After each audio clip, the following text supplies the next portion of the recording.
Brain Canada is a national organization. It's a non-for-profit that really convenes together many different partners that are important to support and really to fund the best neuroscience and mental health research in the country here in Canada. And so we have a process that will really identify outstanding research, high quality, risky research, research that is willing to take risk to really improve society. And that's the one we fund. And we fund it with partners, including the Government of Canada, but also other institutions, universities, donors just like you and me, and also big donors, so small donors, big donors, everyone.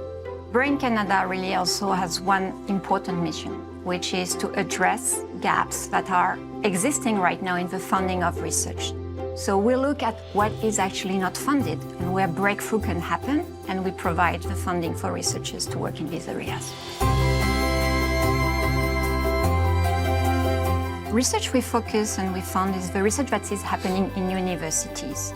But it goes beyond just having, investigators looking at a specific problem. It also involves partners from industry, it involves patients, it involves members of the community so that they can also bring the value in the best outcome for research.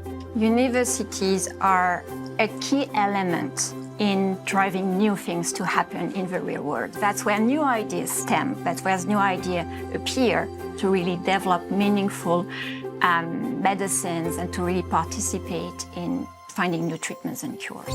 What I'm the most proud of is that Brain Canada, as a foundation, has embraced open science. That is a movement that is critical in really sharing data and accelerating research. Open science is the way you make available to everyone data, material, research findings so that other researchers can use it and also that patients can actually learn how their contribution helped research move forward.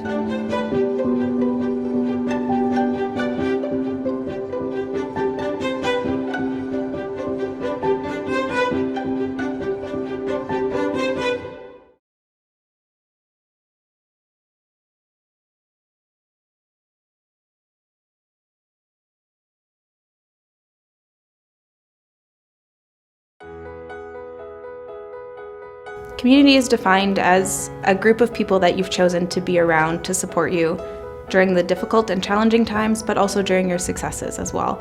And they provide support as needed. Community is massively important to our clients. I hear all the time at support groups that friends and family are supportive, but they don't understand exactly what is happening. They don't understand the full scope of what it means to have Parkinson's. The strength of taking this journey is in fact being with other people and being able to share those moments. I think it's being with others that really, helps people, not just if you have the diagnosis, but I think for the care partners as well, because you don't feel alone. You don't feel like you're fighting this, whatever it is. I would be remiss to not admit that it is to a degree, but I still feel at this stage that I'm in control of it, and I'm telling myself not to let it rule me or govern what I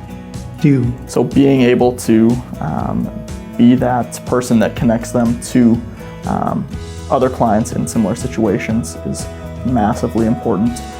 Being here at the association. Parkinson's, when I first was diagnosed, consumed all of my thoughts because I didn't know anything about it.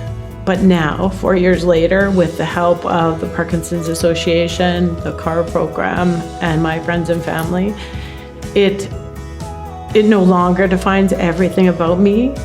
I am still a mother and a grandmother and a wife and a friend and a singer and a dancer and a world traveler, and I have Parkinson's. It's just a part of me. Community looks a little different for everyone. Everyone's Parkinson's is different and unique to them, so their community needs to be unique to them as well, and it's where they find support for what they need at that moment. So it could be things like friends and close family, it could be other community resources that are available to them, it could be government resources. It's really anybody that they feel can support them and who they rely on in those moments when they need it. Our guest presenter today is Dr. Veronica Bruno, who will be presenting on advanced care planning in Parkinson's. Dr. Veronica Bruno is a neurologist and a movement disorders specialist in Calgary. She received her medical degree and neurology residency in Buenos Aires, Argentina, and she completed her fellowship in the movement disorders at the University of Toronto, alongside a Master of Public Health degree at Harvard University. Dr. Bruno's primary interest is treating advanced Parkinson's disease with a particular research interest in pain and other non-motor symptoms such as sexual dysfunction, depression, and anxiety alongside care partners' health. So without further ado, welcome Dr. Bruno. Thank you, Alana. Thank you, everyone, for being here. It's very nice always to see so many familiar faces. It helps reduce the stress of presenting. Thank you, Parkinson's Association of Alberta, for inviting me to be part of this series of talks again, and also for giving me the chance to discuss this very important issue that many times we don't have the time or the chance to discuss. Alana, just to confirm, can you see my slides fully, or do you see the presenter mode? We can see your slides fully. You're ready to go. Perfect. So again, today we're going to discuss, and I would like this to be really a conversation and a thought-provoking presentation, something that is not the classical presentation in Parkinson's. So we're not going to talk about the disease itself, but we're going to speak about what, from my perspective, is a very important aspect that is related with what we call advanced care planning. And this is useful not just for patients with Parkinson's disease, but for the care partners, the families, and also for patients that may have similar but different diagnoses, such as the atypical Parkinsonian syndromes. So today I'm going to introduce the topic. So what is advanced care planning, and also discuss some misconceptions that we all have around this important topic. Then we will try to define why advanced care planning is so important in Parkinson's disease. We will discuss the steps that are included in advanced care planning. And I will introduce what goals of care are, as well as personal directives, the role of your team, of your physicians, nurses, and the rest of your team involved in your care in the advanced care planning. I will provide some final tips and a list of resources that hopefully will help you and guide you through the process of your own advanced care planning. So, in terms of definition, when we speak about advanced care planning, what we are talking about is the process of deciding what medical care you want in the future based on what's important to you. So it's not a medical decision, it's your own decision about your own future. In Alberta, advanced care planning includes planning for your end-of-life care, but also choosing in detail which medical treatments will make your life as good as possible, as defined by your own framework. And it's important for you to have this information clear and make it clear for your healthcare providers and family. So if eventually in the future you cannot communicate your thoughts or wishes, everybody can have a clear understanding of what they were so they can be respected. So the main components of advanced care planning are things that you do all the time, but in this particular case, very, very structured. So it's a lot of thought, it's a lot of reflection about what do you really think it's important to you and what do you want to happen in your future. It gives you the opportunity to choose, to make your own choices, of course, in conjunction with the people that love you and that take care of you. But by the end of the day, at the end of the way, is your own choice. And it requires a lot of communication with the people that care of you, that care about you, and your healthcare team. There are multiple benefits associated with having an advanced care plan. The first one, it helps you make smart choices because you will think about the future whenever you are doing well, so you can discuss all possible alternatives and make the one that makes more sense for you. If we wait to plan about the future when we are in an emergency situation, sometimes we make mistakes because of the stress of the situation. It makes sure that your choices are respected and that nobody else has to decide what is the good thing for you. It gives you and your family clear guidance and support if rough times come. And it also makes things easier for the people who take care of you if are reaching the time they have to make a decision about your health. There are a lot of misunderstandings and misconceptions related to what advanced care planning is and why it's important to do it. So many people may think, well, it's just for very advanced disease. It's very late stages of Parkinson's. And they may not be contemplating that, in fact, the sooner we can go through this process, the better it is, and the most peace of mind you get from it. Some people feel, well, because I take medication and the symptoms are overall well managed, there's no point of planning ahead. But if you think about it, this makes no sense because we plan everything in life. You know, we plan vacations, careers, families. So why not to plan what do you want to happen in the future if you get very sick? Other thoughts are maybe I'm not sick enough to need this to be done yet, but maybe it's better to do it when you're not sick enough. So you have time and you don't have to rush any decision. Some people feel, well, my family probably knows what I want, what are my preferences, so I don't need to make anything in advance.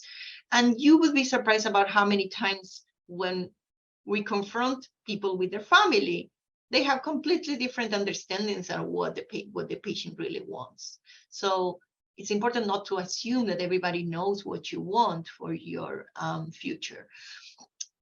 This is a common one, and it doesn't only happen to patients, but also to healthcare providers. You know, talking about end-of-life care is too depressing or scary. And again, this happens to us. That's why it's sometimes a difficult conversation for the healthcare providers to start. We are not raised and trained in a way that we can speak about planning in advance and with a full understanding of what it means. But it's important also for you to know that once that you go through the advanced care planning process, in fact, people feel much better. Instead of feeling depressed, they feel empowered because they have made their own choices and decisions. So it shouldn't be scary. And if it is, we can help you work through those steps so it's less scary. Another common misconception is I don't want to burden my family talking about these difficult things. But in fact, if you talk about these things now, it's going to be less of a burden for the future when the time comes and they have to make a final decision about your health. And the last one that is also common is like, well, the doctor knows me, they will make the decisions for me. But the truth is that that's not possible because we are all individuals, we have all our autonomy, and our choices needs to be owned by us. So why is it important in Parkinson's disease? So the truth is this is important for each one of us, for me, for you, for your care partners, for your kids, because we know how unpredictable life can be and how things can change from one day to the other and how many things that we're not planning may happen. So everyone should have an advanced care plan.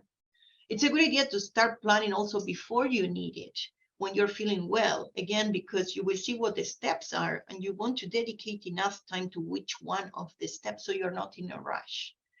But it's especially important if you are older, if you have a long-term health problem, if you have more than one disease, let's say you have Parkinson's, but you have heart issues, because that may predispose you to have different bad health outcomes. So you want to be prepared.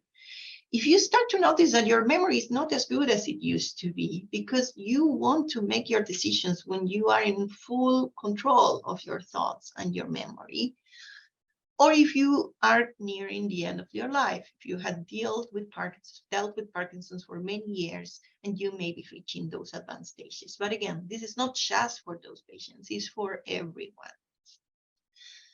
And one of the reasons this is very important was shown by some recent research that we published last year, that it was in fact conducted in collaboration with the Edmonton team, where we basically look at what happens in the last year of life of people that died within Parkinson's or another neurodegenerative movement disorders. And what we found is that many patients, like 64% of the patients during the last year of life, spend at least one day or more in the emergency department. Many have more than 3 visits to the emergency departments. Many of those patients will end up in hospital. And unfortunately, the place of death for almost half of the people that die with Parkinson's or a similar disease in the last 10 years has been in hospital after a prolonged hospitalization. And this may be good for some people. Many people may prefer to die in hospital, but in my experience, talking to my patients, that's not usually the case. And if people had had the chance to plan ahead, they may have had a different approach to the end of life and end up having much more ownership on where and how they would like to die. Also, we know that sometimes Parkinson's disease and similar diseases are hard to predict. So you probably had been stable for many years, and then one day you notice things have changed. So it's very hard for us to understand when the next change is going to happen. And you want to be prepared for those changes. You want to have, again, time to think about it without any rush. It's also true that for some patients, speech or cognitive changes may appear and make it very difficult to try to express your wishes very well. So it's better not to wait until that happens and to have things already thought. The other thing is we cannot apply a same template for everyone and say, well, for everything patient with Parkinson's disease, considering the diagnosis and prognosis, we should do this or that. Because you have your own personal and cultural beliefs, sometimes religious, sometimes spiritual, that are very important in defining what is your plan for the future. So we cannot say the same applies to every single patient with Parkinson's, but we have to target and model that plan particularly for you. And then the other thing is, if you are assessed in hospital, and this may have happened to many of you, if you had to go to hospital, the movement disorders or the neurologist that follows you rarely is in the hospital when you are admitted, because we work in very specific hospitals at very specific times. So you will be assessed by different teams. They may not know you well. So if things are very clear from the beginning, it saves you a lot of time of explaining why you have made the choices and decisions that you have done. So what are the steps? And if you have not started this process, where should you start? So the first step, as silly as it may sound, is to think a lot. And this is the longest and larger step, because you may have your own ideas and conceptions about what do you want to do in your future and what do you want your end of life to look like, or what should happen if you get sick. But for many of us, this is not a natural process. For many of us, this is a process that our brain tends to deny or avoid because it's difficult. So if the day comes, what would I like to happen? So there are different strategies to think about it. You can start thinking, okay, what are my values? What do I really, I really think it's important. What are my beliefs? What is my belief system? What are my wishes for the future? How do I see the future? For example, some people, even if we all think different about it, some people may want to live as long as possible, whatever it takes, even if it's in a situation where it's not easy for them to communicate or to move around. Because, for instance, I have patients that mention, well, I have a grandchild and I want to see my grandchild. Doesn't matter if I cannot interact a lot. While other people may not want to have that and may not want to have unnecessary tests or treatments if they are not going to be really helpful. Also, things change a lot. This is a dynamic process. So what you decide right now doesn't mean that it's the same that you're going to be thinking or believing or wanting for the future. You may want to change again. Something happens, you lose someone you love, or you gain someone you love, or your life changes in any other aspect. So you want to contemplate all those things when you are thinking about your advanced care plan. Some questions that may guide your process are, again, big questions, and they sound a bit like cliche, but they are not. So what matters to me? What matters the most to me? Is this my independence? Is this my family? Is this spending time with an ex person? Or what is the thing that moves me the most? What brings me joy and improves my quality of life? What abilities are so critical to my life that I cannot imagine living without them? What or who would make decisions for me if I was not capable of doing so? What would matter to me if I became unwell and could not communicate? Are there any things I already know about what I want for healthcare, because they may help starting the conversation? What worries me when I think about my future? And what spiritual cultural practices would I really like to follow? Because sometimes we assume, my family will know that whenever that time comes, I want to see my pastor or my priest or do something that is classical in my country and my culture. But we may assume things that are not really known by everyone. The second step that is very important is to learn. And when I say learn, is basically learn everything about your health, because this gives you the power. So confirm that the diagnosis is correct. Sometimes in the beginning, it's hard to define if you have Parkinson's disease or a similar disorder. Every single disorder that we put under the umbrella of Parkinsonism is different, has different prognosis, different symptoms.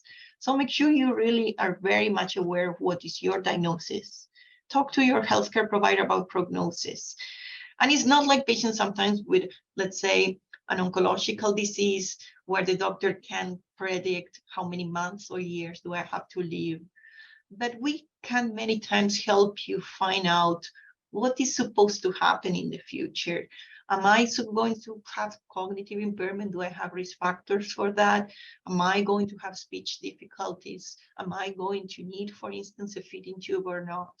So in most of the cases, we have clues that help us define that. And then also, do I have any other issues that put me at risk?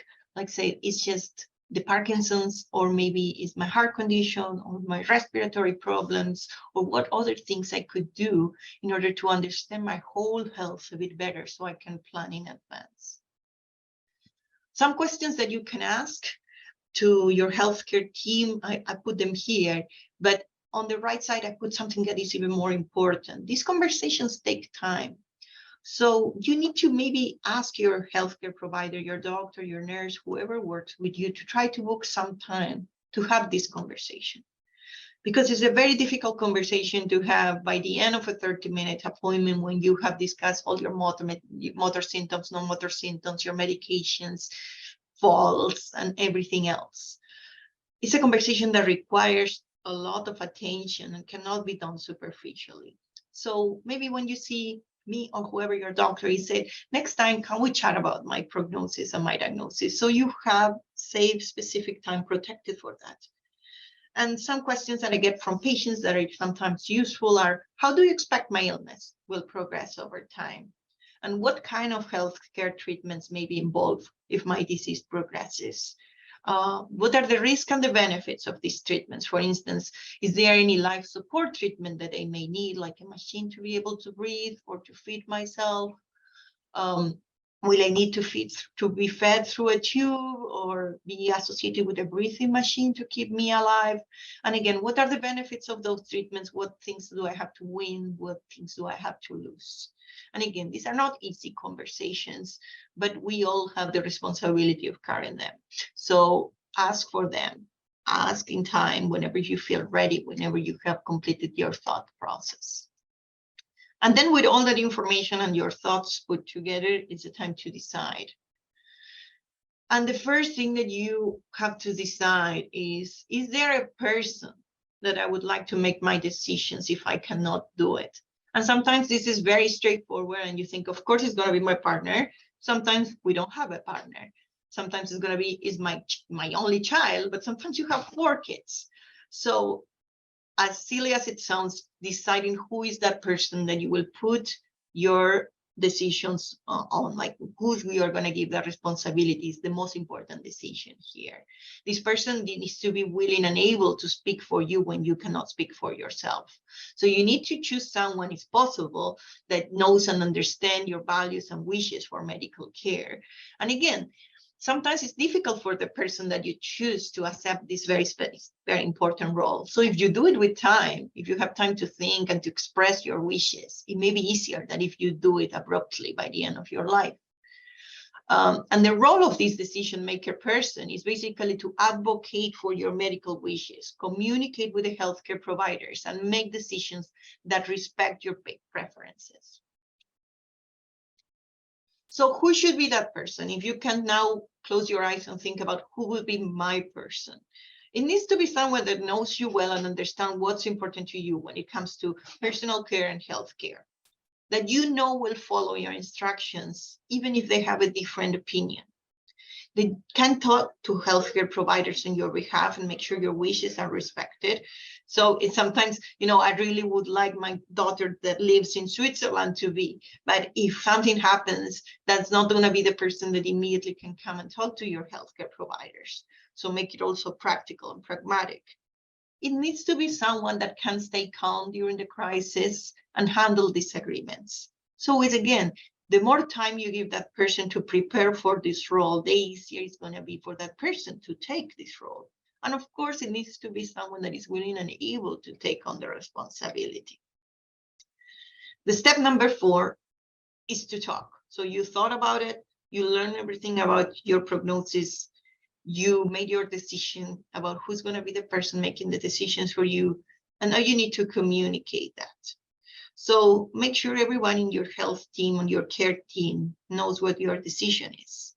So the first thing, of course, is to talk to your loved ones, healthcare providers, make sure they know what you want and they are willing to do it. They will worry less if they already know, and it will in fact make their life easier whenever they have to make decisions for you in the future. So let them know what type of care you want, what type of care you don't want. Who should you talk to? You should talk to your decision makers, so that person or people that you chose, your healthcare team, and other people that are important to you. And what should you talk about? Any preference that you have for your care, all your health conditions or your fears and worries about the future. You know, sometimes people say, I don't want to talk about the possibility of having a feeding tube. But if that is a possibility, you want to think about it. You don't want to decide last minute. What are your treatment and care options? And who are the people that you want to make the decisions for you by the end? So it's not an easy conversation to have. And there are a lot of cultural differences, relationship differences. You know, I start this conversation with my grandmother and she says, yes, I want to talk about it. Let's plan everything. I start this conversation with my mother and she says, I don't want to talk about that. This makes me very sad. So people in the same family, same culture, same countries may have completely different views about this because it's a very personal topic. So it's not easy to start this conversation, but some ways that I like to use is, for instance, you know, now that we're here drinking a beer, I would like to think about the future. Could you help me with this? And see what happens on the other side. And then if a person says, no, I would prefer not to do that, say, well, maybe in the future, let's think about it and let's plan for some time to chat because this is very important for me. The other option is to say, you know, even though I'm right, I'm okay now, I'm very positive and that I'm enjoying my life and have a great quality of life. I'm worried that if in the future things may change. So I want to be prepared. Can you help me with that? Sometimes a good opportunity is, for instance, if something unexpected happened, if you ended having a little pneumonia or urinary infection and you ended up in hospital, for instance, and had to be in the emergency department, coming back home and saying, oh no, I was thinking about what happened to me and it made me realize that we don't have a plan for you or for me. So should we chat about that? There are many resources to help you with that conversation that I will share with you by the end of the talk. And then it's the time to write it down or to record it or to basically document what your decision was. So there are different ways of doing this. You can do it in a letter, in a poem, if that's what you like doing, in an audio recording, in a video. You can, as I will mention later, do it with your healthcare team. You can do it with a lawyer. It doesn't matter. The matter is that you need to let people know that it's documented and it's clear and it's recorded. Because again, when we're in a rush, when something like urgent happens, when we are going to the hospital, where we have to prepare the bag, when we are running there and uncertain of what may happen, we will not have the time to think, okay, what did he really or she really wanted if this happened? So if you have it documented, it will save everybody a lot of time and will make everybody feel more confident about what the next steps are. Share it. Once that you have it written, share it again with your healthcare team, with the decision makers, and with other people that are important to you. And if you are going to the hospital because you're feeling unwell, remember to bring your plan with you to the hospital. Because here in the hospital and in every single hospital in Alberta, we have to make a decision as soon as we see it in the emergency department. And sometimes the healthcare providers end up making the more standard decision because that's not documented. But if the plan is clear and you bring it with you and you say, this is my plan, or your partner brings your plan, or the emergency services people, the paramedics bring it with them, then there's no need for you to leave that decision to others. And then there's one more step that is very important for you to know, because this is what makes everybody scared of this process.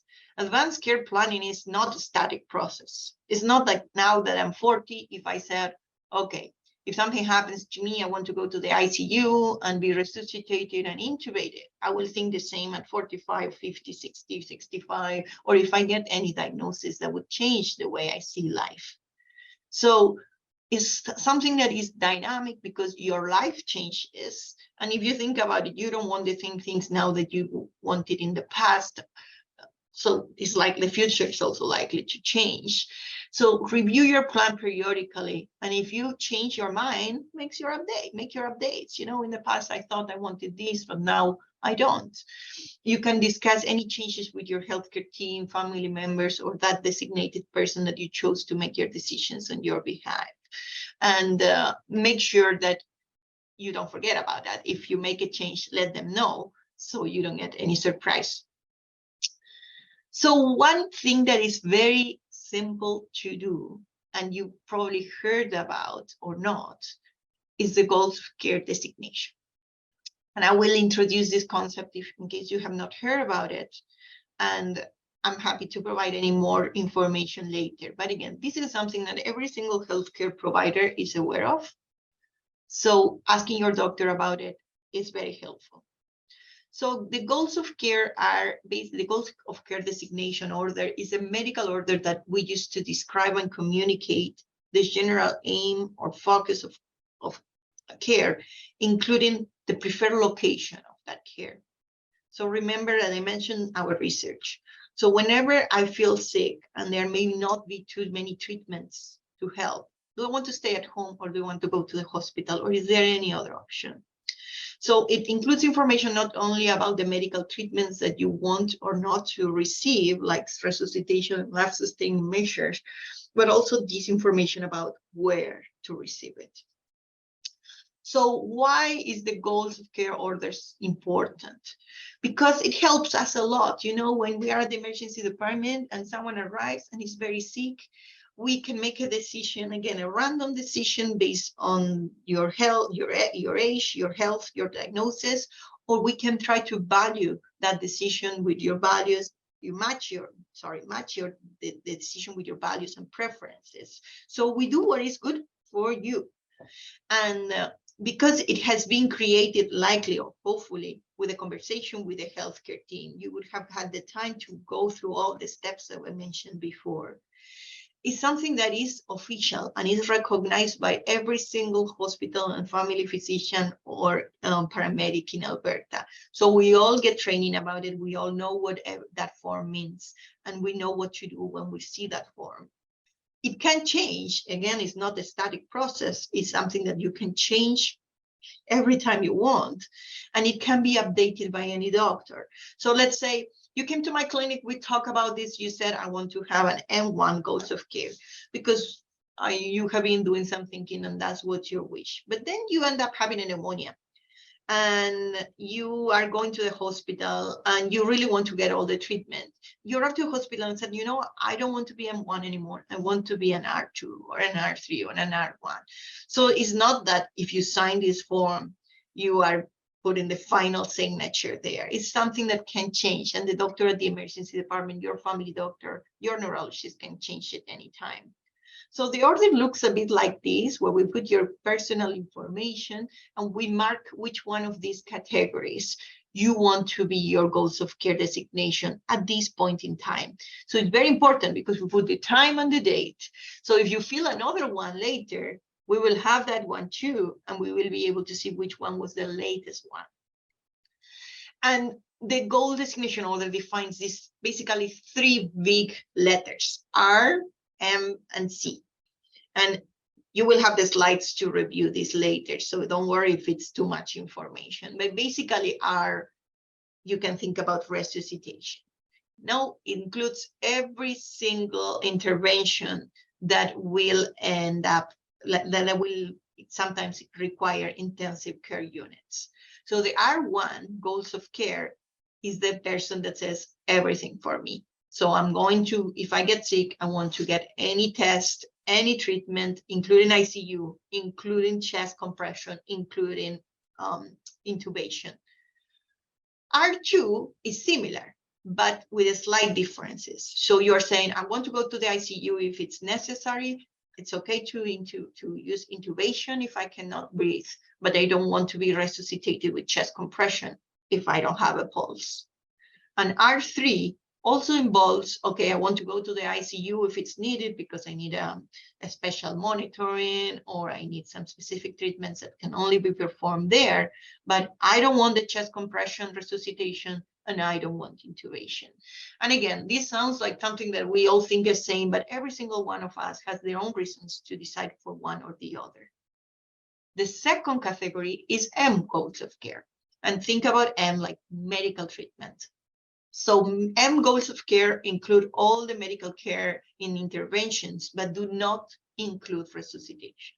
So they leave, they are outside, and usually ICU is not in the picture anymore. So I don't want to go to the intensive care unit because my disease is very progressed and I don't know if I'm going to get out, or if I get out, I may not like how I will feel or be after that. So I want to do every potential treatment that is possible, excluding ICU care. And M1 goals of care includes that, includes every single medical treatment, but no ICU. For patients that are at home, let's say, and they call the emergency, the M1 contemplates transfer to an acute care facility if it's necessary for diagnosis and treatments. M2 has a slightly different interpretation. You could still be transferred to hospital if it's very necessary for you to get a specific diagnostic test of treatment, but it needs to be decided in special circumstances. So if there is a similar treatment that can be done at home and you prefer that, that is what you mean with this. And then we have the C, goals of care, and C is for comfort. So goals of care, C1 and C2, are for those patients that want to focus in maintaining function at the most comfortable level without a specific need to cure or stop the progression of whatever is going on. So sometimes you, in C1, you may say, okay, let's say if I fall and I break my hip, I still want to go to the hospital because I will be in a lot of pain. But if pain is well managed without any surgery, because I don't want surgery, and I can be managed at home, I would prefer that. So your team and the paramedics, if they have to go see you, will mostly focus on improving your comfort. C2 goals of care is for those patients that really have done the process of going through maybe palliative care and have thought about end of life, and they're at the point where the interventions are mostly to prepare you physically, psychologically, and spiritually for an imminent death. So everything is compassionate, nothing is invasive, and usually transfer is not in the picture. So we do not transfer you to hospital because we want you to follow whatever was your main wish. So again, if you go back to the form, after talking to your family, talking to your healthcare team, we can document this in the system. You will also be given, if your healthcare provider has one, this form that is basically, I don't know if you can see it, but it's what we call a green sleeve, where we put the form inside. And the good practice is to have this green sleeve with your form on the fridge. This is because the paramedics in Alberta have been trained to search for the green sleeve at the fridge if they arrive to your home and you are unconscious. So they will easily know exactly what you wanted to be done because it's going to be there. There's something similar but different that are advanced directives. So an advanced directive is not a medical document, it's a legal document that contains instructions. For instance, do not resuscitate me. So this is, for instance, whenever you are not capable of providing consent. Let's say you don't have a care partner, you live by yourself, but you want the system and you want the healthcare system to be aware of your wishes. So then a legal document can help you with that, because if it's well documented, if it's written, it's your decision and cannot be changed by anyone else if you cannot speak for yourself. So again, the difference with the goals of care designation is the goals of care designation is a medical order, and the personal directive is a legal document. And in the personal directives, you can, or advanced directives, you can write other things about what you want to be done in the future. It's not a money, it's not a will or a decision about financial decisions, but it can be done. For instance, I want to have a funeral in this specific place, or whenever I die, I want, I'll say, my ashes to be given to this person, or anything that you want to be done with your personal care once that you're not more in this world. So one more thing that you can include in the thinking process about your advanced care plan is what are end-of-life care options. And end-of-life care options include multiple things, but the most common ones in Alberta are palliative care and hospice care. So palliative care is basically a multidisciplinary type of care that is focused on managing symptoms and improving quality of life, not just for you, but for your care partners.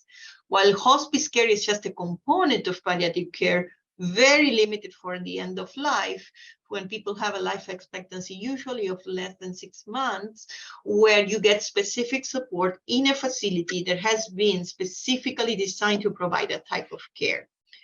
So the goal of these specific types of care that are both broadly available in Calgary, in Edmonton, and in the rest of the cities in Alberta is to help you and your family receive the most comprehensive care from a medical and emotional perspective to deal with difficult times. So you feel cared, you don't feel alone when your final days come. What is our role? Or what can we do? So I gave you a lot of homework. If you want to have an advanced care plan, you have to think, like, learn, talk, decide, talk, and document it, and also review it from time to time. So what do we do? What are the doctors for in this process? What is your nurse role on this? So we are responsible for facilitating these discussions. Again, it's not something that I can do with every single patient because it's a very personal matter. So if I bring the same conversation to everyone, sometimes I get very diverse responses from yes, I'm glad you asked me, to no, don't you dare asking me again. So we can try to facilitate, but usually it needs to come from you. So, I'm ready for this. And we also have to advocate for you, ensuring that your wishes are respected. So we can provide information about treatment options and potential outcomes for those treatments, about your prognosis. We can guide you through the process of getting personal directives. If you are going to have one legally, we can help you fill the goals of care form. In fact, we have two, and we have to sign it. We can work with you and your family in case this is a difficult conversation in your specific context. So sometimes it's easier if I bring the conversation in front of your care partner than if you want to start that conversation, or if we facilitate a good environment for that conversation to happen, that's just coming out of the blue and bringing it in the dinner table. And we can, again, help facilitate those discussions, and we're happy to do that. So this should be the reality for every healthcare provider. But there are people in Alberta, here and in Edmonton, that have specific training and specific wishes to help you with this. So it's our role, it's our mission, it's our passion. So here in Calgary last year, we launched what is called the Advanced Care Team for Parkinson's. That is basically myself with a team that involves a psychologist, a nurse, a spiritual care provider, and a social worker. And we basically try to address these issues when the person feels that it's ready to document, to discuss, to evaluate this possibility. And Edmonton has also a very good clinic led by Dr. Miyazaki, who was in fact the person that trained me on this. She has been a pioneer in the country to develop this type of care for Parkinson's, with the palliative care doctors and psychologists, social workers, who they are all aiming for the same. We are all aiming to help you and your family through this difficult process, and in parallel, providing all the possible care that we can provide. So just like to try to be in time, I will finish with some final tips. And if I went too fast in any part, again, you will have these slides. You will be able to see the video again. And again, if you have questions about something that I mentioned, you can always reach to your healthcare provider. So again, this is about you. So you need to own this process. You need to speak up and be heard. So make sure that happens. Start that conversation as early as you feel ready to. Don't wait for a last minute to do this. Pick a place where you feel at ease, and you won't be interrupted, or you won't be nervous, or you won't be under stress. Pick the time for that too. Again, it could be the time when you and the person that you trust the most are calm, have time, not in a rush, because this is an important conversation. Then try to be as straightforward and specific as possible. Don't leave open ends. Don't say, well, maybe, because again, you may be surprised about how many times in the same family, in the same household, people have very different opinions. Ask questions, listen closely to what the others have to say, because they know you and they may have a good point that you couldn't think about by yourself. Include other family members and friends if you feel that that's an important aspect. Revisit that conversation regularly. Like, do you remember what I want if this happens? Don't forget about it, because it's important to me. And considering, again, using documentation that will make everybody's life easier. The second step is be honest to yourself. So this is not an easy process. I'm not saying, oh, this is something that I can do every day a million times. It's hard. It moves a lot of emotions. It moves a lot of fears. So try to be honest to yourself. See if you're ready or not. Share your worries. Share your fears. Don't be afraid to ask for help in the process. And sometimes even, again, if it sounds like something disconnected, you can try some mindfulness, some relaxation techniques to reduce the anxiety related to those issues. While you're doing this, spend time doing things that make you happy and feel good, so you connect better with who you are and what you want. And sometimes you need help from other people, like a psychologist or a counselor, to help you through the process. And stay up to date. Again, own your disease, own your diagnosis, and be aware. Let's say, if there is a new treatment you have not tried and you may be a good candidate, you may want to change your goals of care because this is a new possibility. So stay up to date, talk to your doctor, and then go one step at a time, like baby steps, because this is, again, not an easy process, but if you complete it, you will feel much better. In most of the cases, that's what happens. The second thing is use your community resources. There are many, and I will share some by the end of the presentation with you, so you can access them and you can Google them and you can find them easily. But basically, this includes support groups, as you have with the Parkinson Association of Alberta, educational program, home care services, hospice care. Sometimes you can ask your doctor, I want to see a palliative care physician, even if I'm not dying, just to get a little bit of an approach from what they would do if that time comes. And then Parkinson Association of Alberta, your doctors, social workers, they have a lot of resources to provide. So if you're uncertain of where to start, just ask them. And the famous "it takes a village" is very important here. So, this again is not a process that is easy to undergo by yourself. So find the people that you feel more comfortable with and talk to them about it. And again, in the beginning, it's very hard. I have patients asking for this at the very last minute when we stand up to go to the door, because it's not a fun conversation to have sometimes. But don't let that fear stop you. Just say, no, Dr. Bruno, I'm doing well. Don't ask me any questions. I want to chat about this because this is important to me. And you will be surprised about how many times talking to people and finding support from the system helps you go through this process that sounds a bit complicated very easily. So that's what I have to say about this topic. These are a list of resources here in Canada, here in the province, and the links will take you directly to a lot of important, useful information, other videos, other summaries, things that are useful in general, like things that are international, things that are particularly local.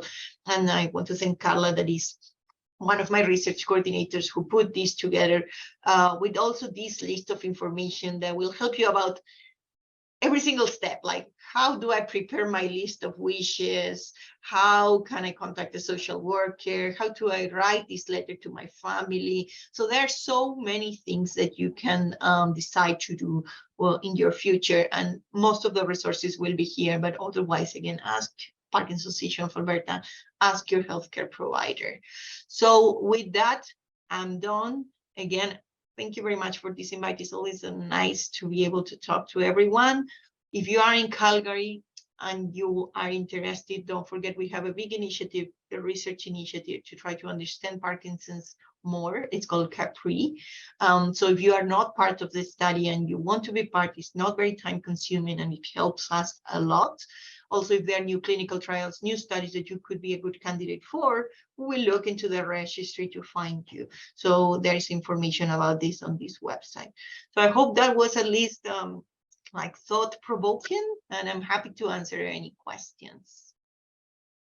Yeah, you actually have quite a few questions, so we'll do our best to kind of get through as many as possible. But the first one we did receive is there somewhere that I can learn about medical interventions such as feeding tubes or resuscitation in more detail? Yeah, that's a great question. So the information, I think, is easier to talk to your doctor directly, because I don't know who the question is coming from, but it's different. So for instance, in general, patients with Parkinson's may not need any of these because of how the disease progresses, but maybe patients with an atypical Parkinsonian syndrome may need a feeding tube or may need some respiratory support. So I would not want you to end this conversation saying, oh, for sure I will need a feeding tube, so I want to read about it. So again, it depends on your case, on your presentation, your disease duration, your response to the treatment, your final diagnosis, your comorbidities. So in general, you can read about it in any good source of medical information, but I would start the conversation with your particular physician about your particular health condition. So see, is this common for me? Based on what you see about me, do you think I'm going to be in need of this? And it's a conversation that is very tailored to your specific diagnosis and progression.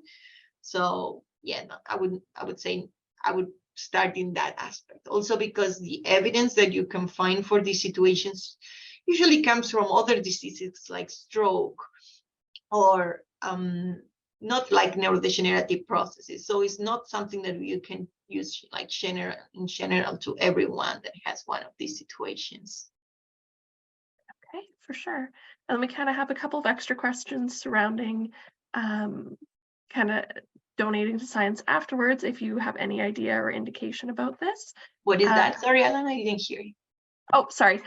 So we have someone who's wondering about possibly donating their body to science after and what that might look like, if you have any information about that. Yes, so we do, and I can copy a link about with some information that Carla again nicely shared with me, but I can add it in the chat. So it depends. So if you want to do some regular organ donation, there is a clear pathway. This is documented in your driving license, is documented also in your records. If it's about, for instance, brain donation for research, that is something that many of our patients want to pursue to try to help understand the diseases even more. There is a specific brain bank that deals with that. It's a clear, straightforward process. You need to complete consent form.